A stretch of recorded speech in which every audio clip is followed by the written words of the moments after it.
대통령 탄핵 심판 10차 변론이 시작됩니다. 오전에는 윤석열 대통령 내란 혐의 첫 형사 재판도 있었습니다. 이 자리에 국회 소추위원이시죠. 개혁신당 천하람 의원 나와 계시고요. 김현지 기자 함께 하겠습니다. 어서 오세요. 네, 안녕하세요. 안녕하세요. 먼저 김 기자에게 물어봐야 될 것 같아요. 오늘 오전에 있었던 윤석열 대통령 내란 혐의 형사 재판, 구속 취소 신문도 같이 있었잖아요. 윤 대통령 참석을 했고 어떻게 진행이 됐습니까? 네, 오늘 오전 10시에 윤석열 대통령의 그 내란 우두머리 혐의 첫 형사 재판이 있었습니다. 오늘은 첫 공판 준비 기일이었는데요. 윤 대통령은 출석하긴 했는데 직접 발언하지는 않았습니다. 공판 준비 기일은 증거와 쟁점을 정리하는 준비 단계로 보시면 되는데요. 그래서 오늘은 한 13분 만에 끝이 났습니다. 곧바로 구속 취소 신문을 1시간 정도 진행을 했는데요. 윤 대통령 변호인은 검찰이 구속 기한이 지난 뒤 윤 대통령을 기소했기 때문에 위법한 기소다라고 주장을 했습니다. 그리고 윤 대통령 측은 체포 적부 심사와 구속 전 피의자 신문에 소요된 기간을 시간과 분 단위로 계산을 해서 산입해야 된다, 이런 식으로 주장을 했는데요. 그러면서 지난달 25일에 구속 기한이 끝났다. 그런데 검찰은 26일에 기소를 했으니까 이거는 적법하지 않다라고는 주장을 했습니다.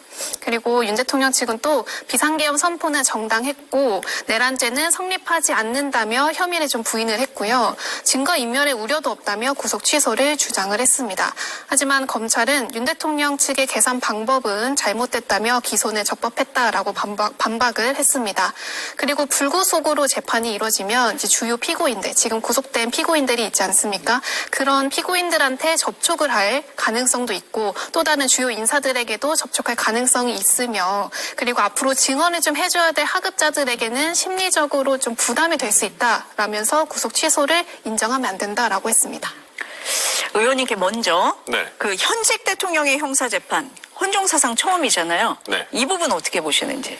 내란을 저지른 대통령이 헌정사상 처음이라고 하기는 좀 애매하지만 어쨌든 그러니까 누가 내란죄 저지르라 그랬습니까? 그러니까 하고 많은 범죄 중에 내란죄가 아니었다면 현직 대통령은 수사를 받지 않죠. 그 어떤 부정부패가 밝혀지더라도 탄핵이 되어서 대통령직을 상실하지 않는 한은 불소추 특권의 보호를 받습니다. 그러나 대통령도 재임 중에도 기소될 수 있고 구속될 수 있고 처벌될 수 있는 몇 안 되는 범죄가 내란죄 아니겠습니까? 그렇다 보니까 내란 수괴 혐의로 이렇게 재판을 받는 것 자체가 우리 헌정사의 수치인 것이죠.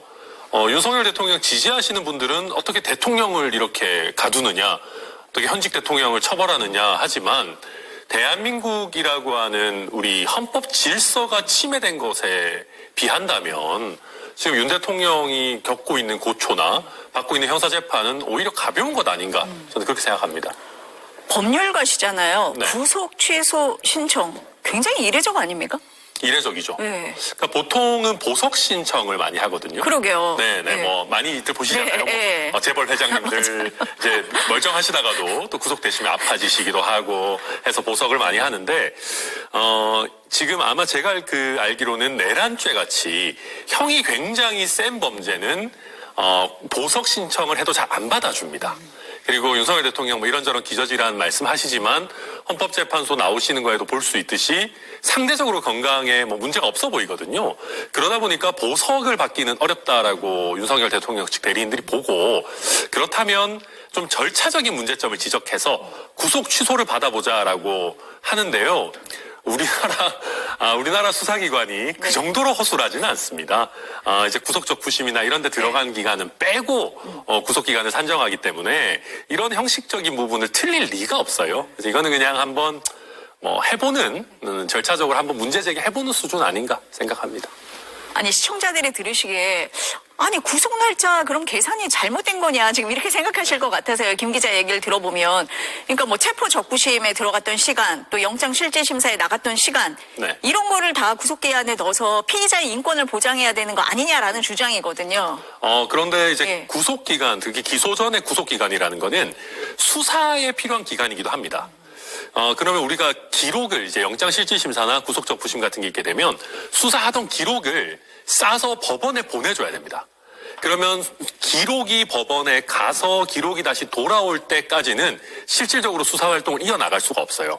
그래서 그 기간을 전부 다 구속기간에서 빼도록 하고 있고 그게 법이기도 하고 실무례이기도 한데 지금 윤석열 대통령식 변호인들은 빼야 되는 기간을 너무 협소하게 자의적으로 해석해서 지금 문제 제기를 하고 있는 걸로 이렇게 보여집니다.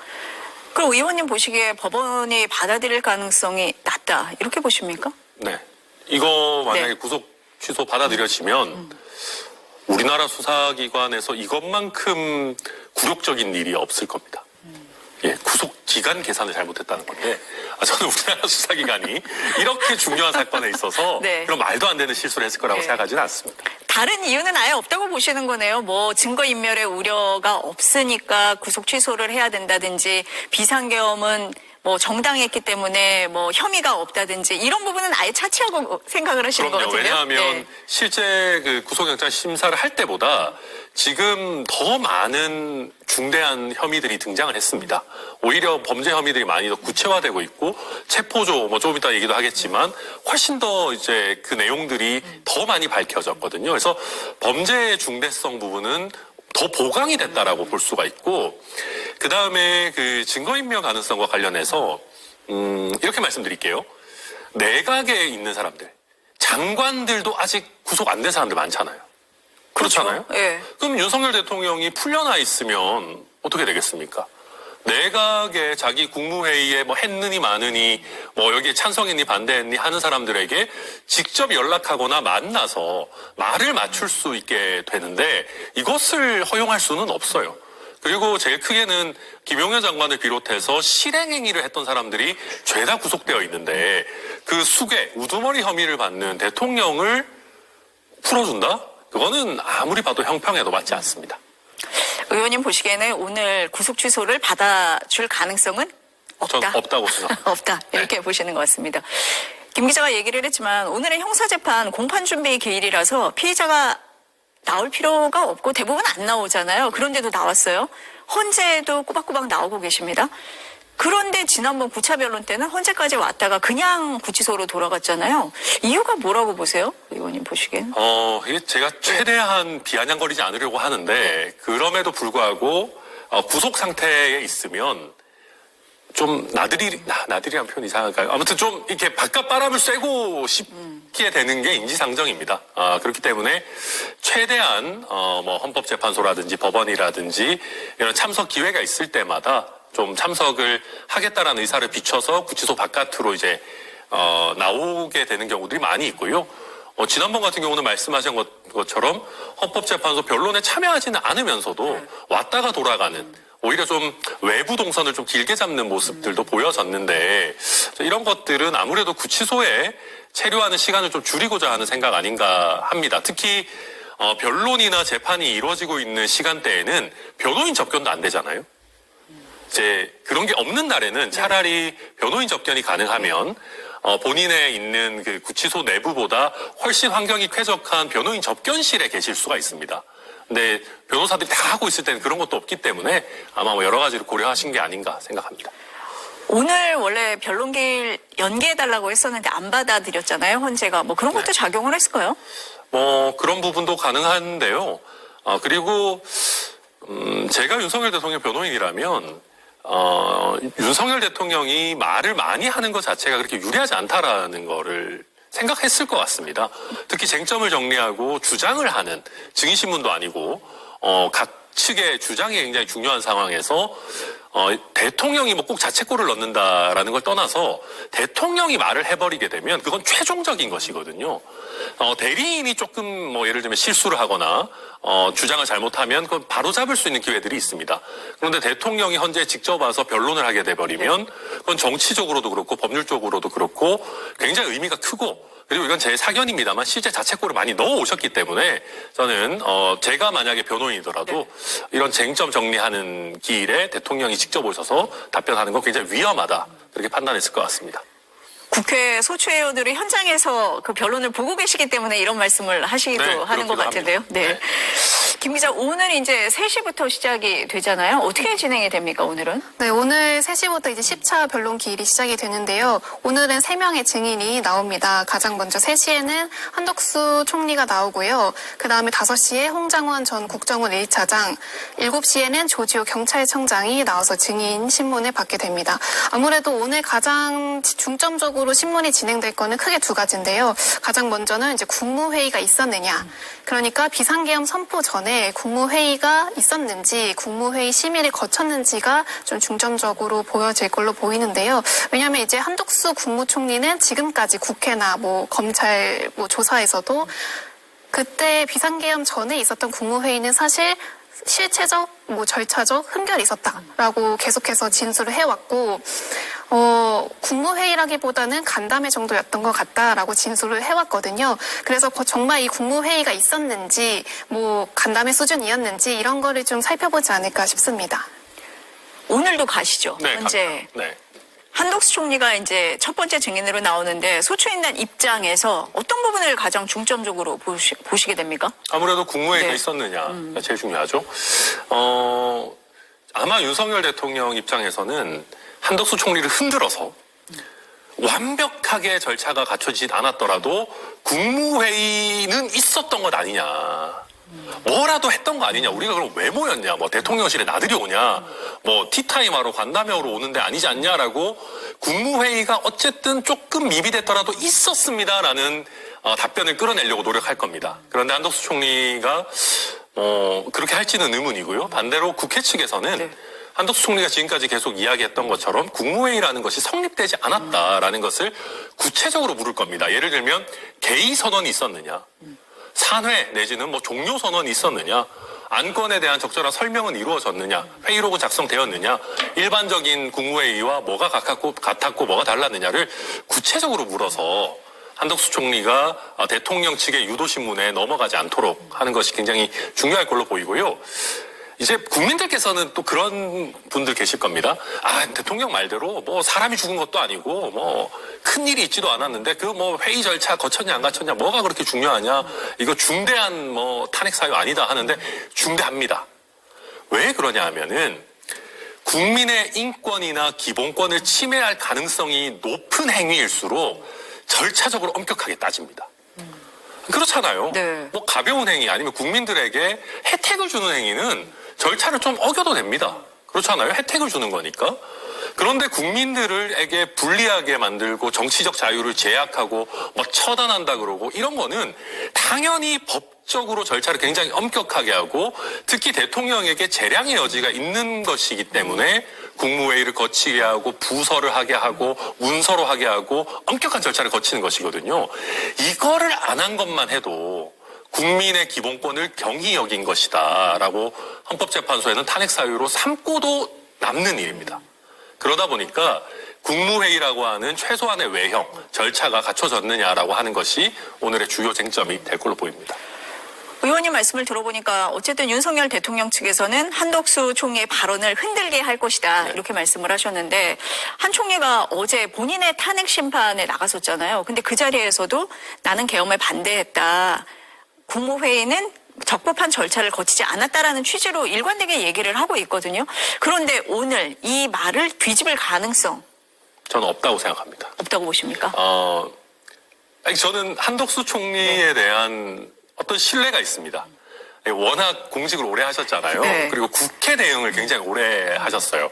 예전에 노무현 정부에서도 뭐 총리도 하셨고, 윤석열 정부에서도 역대 최장수 총리 아닌가요, 거의? 그러다 보니까 국회에서도 저희 국회의원들도 한덕수 총리 흔들어 보려고 열심히 하거든요.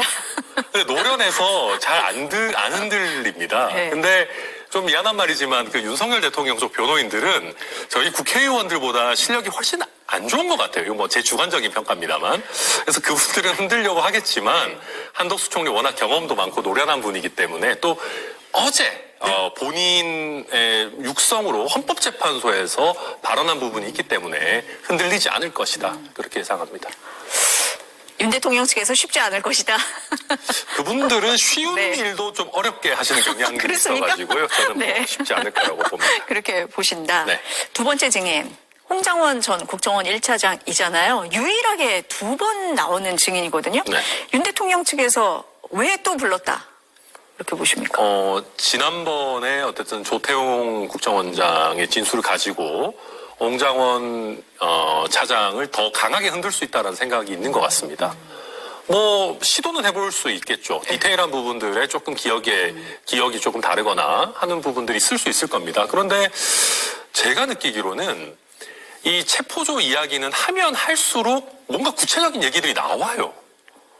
그렇긴 해요. 예. 네. 저는 이게 결코 유리하다고 생각하지 않거든요. 그러니까 이게 전체가 100이라고 하면 그 중에 정말 1, 2를 흔들기 위해서 이 체포조라고 하는 실체를 계속해서 더 부각하고 헌법재판소 재판관들도 관심을 가지게 만들게 되는데 저는 왜 이렇게 하는지 잘 모르겠습니다. 그리고 이게 홍장원 차장의 진술만 있으면 모르겠는데 그렇지 않지 않습니까? 뭐 여러 사람들도 있고 자기 보좌관도 있고 뭐 가필 여부 그다음에 이제 여러 지금 증거들이 나오고 있는 상황인데 뭐라도 그래도 성과를 내려고 시도하는 거 아닌가 생각합니다. 그러니까 의원님 말씀하신 것처럼 홍장원 전 차장의 뭐 증언이나 메모만 있는 거는 아니에요. 지금 그럼. 검찰이나 국회에 나와서 여러 진술 증언이 있고 또 뭐 단톡방 또 이런 것도 지금 계속 나오고 있기 때문에 이 메모로 흔들 수 있는 사안은 아닌 것 같은데 네. 어쨌든 윤석열 대통령 측에서는 오늘 이 메모에 대해서 공방을 벌일 것 같습니다. 네, 열심히 할 것 같습니다. 네. 그렇게 해서 그러니까 이런 것도 저는 정치적 공세의 일환이라고 봅니다. 거기서 조금이라도 진술이 조금 흔들린다거나 기존 진술과 조금 바뀌는 부분이 있으면 이제 요즘 유튜브가 워낙 또 뭐 광범위하지 않습니까? 그러면 윤석열 대통령을 옹호하는 쪽에서 이것 봐라. 이거 홍장원 발 탄핵 공작이다. 거짓말이 들통나지 않았냐. 이런 식으로 이제 소비하기 위한 어떤 의미에서는 대세를 흔들지 못하더라도 정치적 컨텐츠를 만들기 위한 몸부림 아닌가. 저는 그런 생각도 합니다.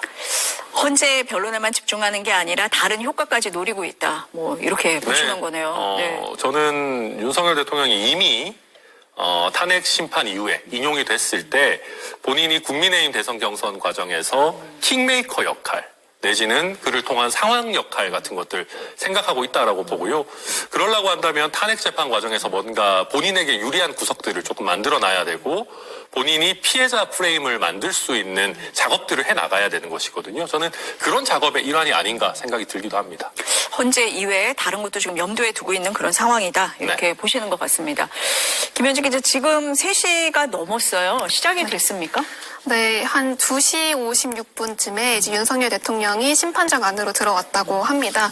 아까 법원에서와 같이 남색 정장에 버건디색 넥타이를 맨 차림이라고 하는데요. 아직까지 증인 신문이 시작된 걸로 보이지는 않고요. 지금 좀 준비하는 과정에 있는 것 같습니다. 오늘 세 번째 증인, 마지막 증인이 조주호 경찰청장인데 우리가 앞서서 얘기했던 정치인 체포하고 연관이 돼 있어요.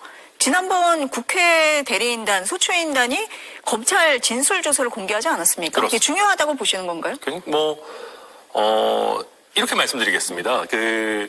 탄핵 심판은 정치인 체포가 없더라도 저는 탄핵 인용하는데 아무 문제가 없다고 생각합니다. 그러나 국민적인 설득력을 높이는 데 있어서 분명히 도움이 되고요.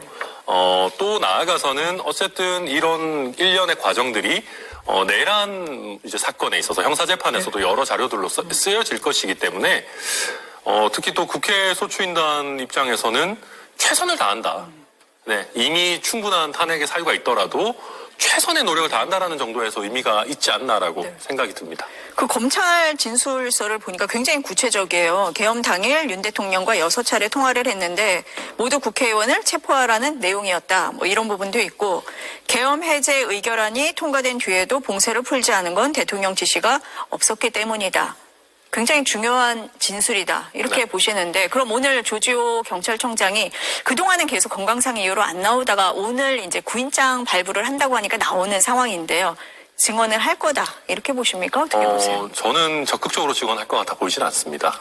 왜냐하면 조지호 경찰청장 같은 경우는 국회에서도 증언을 적극적으로 하는 태도는 아니었고 본인 재판이 있기 때문에 적극적으로 하진 않을 텐데요. 근데 사실은 나와서 진술조서가 본인이 진술한 대로 작성되어 있다 한마디만 해줘도 국회 측 입장에서 굉장히 도움이 되는 증인입니다. 말씀하신 것처럼 진술조서 내용 자체가 추상적이지 않고 굉장히 구체적이고요. 맞아요. 오히려 급한 것은 윤석열 대통령 측입니다. 윤석열 대통령 측에서는 이 진술조서의 내용의 신빙성을 흔들어야 되거든요. 그렇게 해서 이게 실제 사실관계와 다르다라는 증언을 적극적으로 끌어내야 되는데 조조 경찰청장의 스타일로 봤을 때 그렇게까지 할 것인가 저는 뭐 그럴 가능성은 높진 않다라고 보여집니다. 전에 그 변론 때 보니까 헌법재판관이 지난번에 검찰에서 얘기한 게 맞느냐, 본인이 동의했느냐, 변호인이 입회했느냐 이렇게 물어보기도 하더라고요. 네. 다 그런 부분을 염두에 두시는 맞습니다. 거네요. 그 부분이 이제 성립이 되어야지 진술조서를 헌법재판소에서 증거로 쓰는 데 있어서 아무런 장애 요소가 없기 때문에 그런 부분은 뭐 당연히 확인할 겁니다. 네. 지난번에 보니까 윤석열 대통령 측에서는 피의자 신문조서를 증거 채택하는 데 대해서 굉장히 반발을 하고 심지어 변호인이 가방을 싸서 나가기도 했잖아요. 근데 그거는 진짜 좀 예. 이상한 겁니다. 그러니까 지금 자꾸 바뀐 형사소송법 얘기를 하는데요. 엄밀하게 따져서 형사소송에 있어서 피의자 신문조서 동의 안 했을 때 못 쓴다라고 하는 거는 나에 대한 겁니다. 그러니까 무슨 말이냐면 제가 재판을 받는데 제가 경찰이나 검찰에서 피의자 신문을 받고 조서를 썼을 거 아니겠습니까? 그거는 제가 동의 안 하면은 못 쓰는 겁니다. 그런데 그게 아니고 다른 사람들이 제 범죄 혐의에 대해서 쭉 진술해 놓은 것들이 있을 거 아니겠어요? 그거는 참고인 조사를 한 격이기 때문에 그 사람이 동의하지 않더라도 아까 말씀하셨던 것처럼 본인이 진술한 대로 잘 작성이 되어 있다라고 하면 증거로 쓸 수 있어요. 바뀐 형사소송법에 의하더라도 그렇습니다. 그렇잖아요. 예를 들면 김용현의 피의자 신문조서다 그러면 그게 김용현에 대해서는 피의자 신문조서지만 윤석열 대통령에 대해서는 참고인 조서와 다를 게 없잖아요. 그렇기 때문에 이런 부분들 저는 좀 지금 약간 과도한 주장들을 하고 있고 나아가서 근본적으로 이런 얘기 자체가 좀 이상한 얘기인 게 거듭 말씀드리지만 탄핵 심판은 형사소송이 아니라서 형사소송법 규정이 고지고대로 적용되는 게 아니다. 이거는 어디까지나 징계 절차다 말씀을 드립니다. 그러니까 유무죄를 다투는 형사재판이 아니라 네. 징계를 하는 헌법재판소의 탄핵 심판이다. 그렇습니다. 다르다. 그러니까 이게 이제 네. 굉장히 중요한 거기 때문에 헌법재판소에서 하는 것입니다. 굉장히 고위공무원이고 민주적 정당성이 큰 인물들에 대해서 탄핵 심판을 헌법재판소에서 하는 거죠. 근데 본질은 행정법원에서 하는 공무원 징계 관련 소송이랑 다르지 않습니다. 그렇기 때문에 이런 부분들은 좀 대통령 변호인 측의 과도한 주장이고 네. 과거 선례에도 맞지 않다 이렇게 말씀드릴 수 있습니다.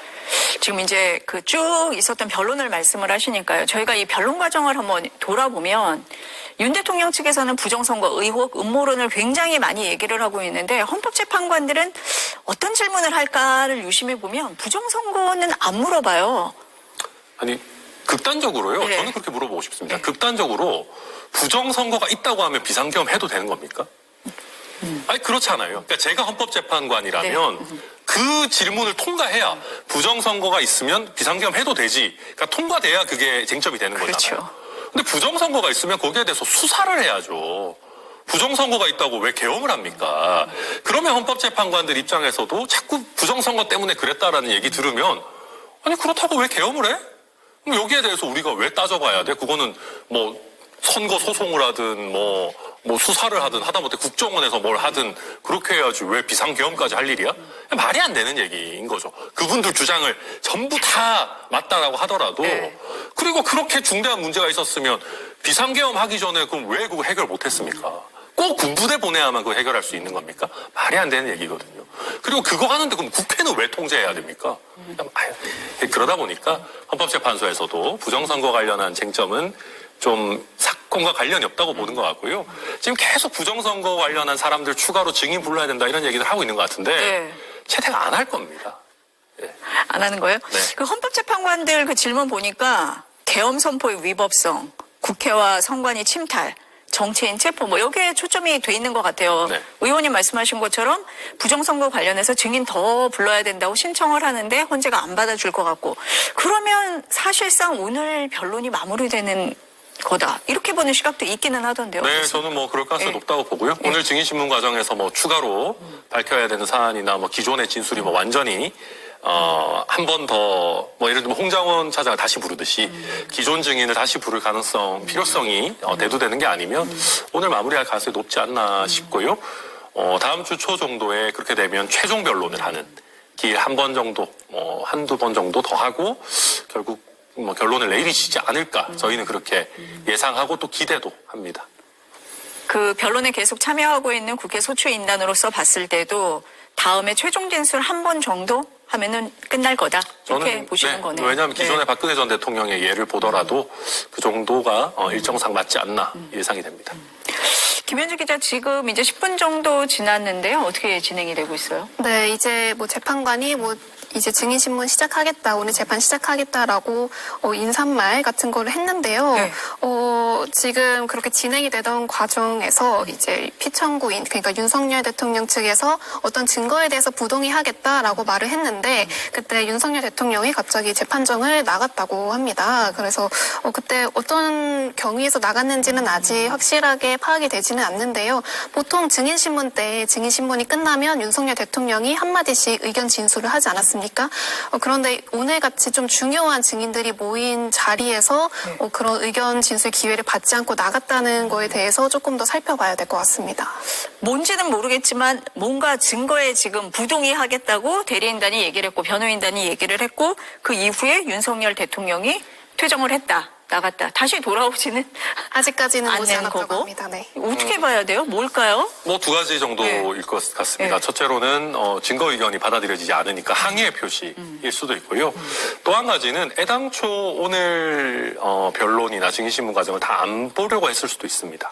처음부터요? 네, 왜냐하면 오늘 나오는 증인 세 사람 모두 윤석열 대통령 입장에서는 좀 부담스럽고 호락호락하지 않은 증인들입니다. 그렇기 때문에 증인 신문이 본인들 뜻대로 되지 않고 총리부터 시작해서 홍장원 전 차장 다 흔들리지 않는다면 대통령 입장에서 거기에 대한 의견을 진술하는 것도 오히려 부담일 수 있거든요. 그런 부분들을 고려해서 차라리 미리 퇴정하는 형태로 전략을 짰을 가능성도 있습니다. 아예 처음부터 그렇게 의도를 했을 수도 있다라고 네. 보시는 거네요. 의원님 말씀하실 때 앞서서 뭐 한덕수 총리라든지 뭐 홍장원 전 차장이라든지 진술을 흔들려고 할 거다라고 말씀을 하셨는데 쉽지 않은 과정이 될 거다 이렇게 보시는 것 같네요. 그 증언 말씀을 하시니까 그 검찰에서 했던 얘기하고 또 헌재에 나와서 증언을 좀 달리한다든지 아니면 거부하는 그런 경우가 있잖아요. 그러니까 헌재 이 탄핵 심판보다는 형사재판, 본인의 형사재판을 더 염두에 둔 거 아니냐, 뭐 이런 분석들이 나오는데 어떻게 보십니까? 네, 당연히 예. 인지상정이고요. 예. 이제 신빙성 판단을 할 때 있어서는 물증이 사실 제일 중요합니다. 근데 이 사건 같은 경우 생각보다 많은 물증들이 이미 수집이 되어 있을 것이기 때문에 그런 부분 제일 중요할 것이고, 처음에 책임을 인정하거나 아니면 죄가 될 만한 여러 사정을 인정하다가 숨기는 형태로 진술이 바뀐다. 그럼 이거는 상식적으로 보통 책임을 인정하거나 어떤 뭔가 문제되는 행동이 있었다라는 진술들을 더 우선해서 보게 됩니다. 그것이 검찰에서 있었든 헌법재판소에 있었든 가리지 않게 되고요. 그런 게 아니라 비슷한 형태의 진술인데 조금 표현이 달라진다거나 이렇게 될 때는 아무래도 헌법재판소 입장에서는 직접 들은 증언 내용을 조금 더 염두에 두고 판단할 가능성은 높습니다. 앞서서 저희가 잠깐 얘기를 했는데 한덕수 총리 그 본인에 대한 탄핵 심판이 어제 있었는데 하루 만에 최종 변론까지 다 끝났어요. 이렇게 되면은 윤석열 대통령 탄핵 심판보다 먼저 결론이 나온다고 봐야 되는 겁니까? 제가 헌법재판소라면은 네. 그러진 않을 것 같습니다. 아, 그렇습니까? 네. 가능은 합니다. 이론적으로 가능은 한데, 그런데 한덕수 총리의 어떤 탄핵의 중요한 부분이 위헌적인 비상계엄을 막지 못했다. 내지는 거기에 동조했다라는 부분들이 있는데, 이거를 먼저 결정을 해버리게 되면은 윤석열 대통령 탄핵 심판의 결론을 일정 부분 미리 밝히게 되는 그런 효과가 있습니다. 헌법재판소 입장에서 부담이 되기 때문에 저는 아마도 윤석열 대통령 탄핵 심판에 대한 결정을 하면서 동시에 내지는 거의 붙어 있는 시기에 함께 결정을 하지 않을까 예상합니다. 일각에서는 먼저 최종 변론이 됐기 때문에 결과가 먼저 나오지 않을까 예상을 하지만 지금 보시기에는 뭐 비슷하게 나오거나 오히려 늦게 나올 가능성도 있다. 이렇게 보시는 네, 거네요. 그게 먼저 나오게 되면 네. 약간 표현이 가볍습니다만은 윤석열 대통령 탄핵 재판 결론의 스포일러가 될 수 있거든요. 그래서 헌재에서 그런 부분도 고려하지 않을까 이렇게 추측합니다. 네. 소추위원이시라 지금 헌재 가셔야 되니까요. 이쯤에서 보내드리겠습니다. 네. 감사합니다. 오늘 말씀 감사합니다. 네, 감사합니다.